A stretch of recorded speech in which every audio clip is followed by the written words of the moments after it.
As President Trump promises to enforce the nation's immigration laws, a law firm specializing in immigration rights held a free Know Your Rights workshop in Youngstown tonight. They say their phones have been ringing off the hook with questions. About 20 people showed up to the event sponsored by the Hispanic American Civic and Cultural Organization, also known as OCA. 27 First News reporter Lindsay Watson was there. Her story is new since 6. The immigration workshop went over several steps to help families handle a family member's detention, what to do about the placement and removal proceedings, and coping with kids separated from their parents. Attorney Richard Herman sat down with the group while his colleague translated the presentation into Spanish. This is part of our community outreach programs that we provide at OCA. What precipitated it was obviously President Trump's memoranda about changes in immigration policy, and that is, catalyzed a whole level of increase of fear and anxiety in the immigrant community, both undocumented, even those that are legal but not yet citizens. The people here wanted to know the reality if they or a loved one faced an ICE raid.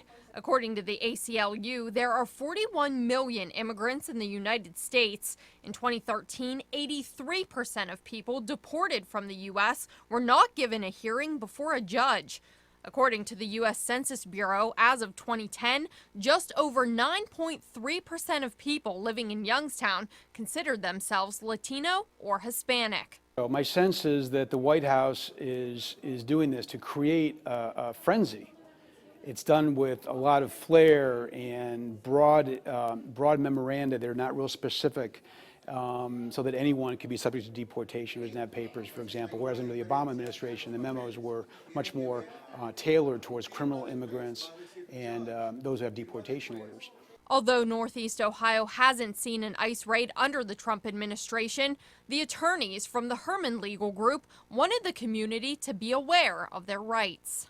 At the end of the day, we're worried about the kids, because when these parents are picked up and gone and deported, these U.S. children are here and they're going to go into the system, the county system for foster care.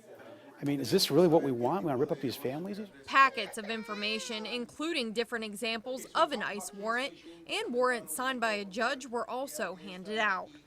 Reporting in Youngstown, Lindsay Watson, WKBN 27 First News.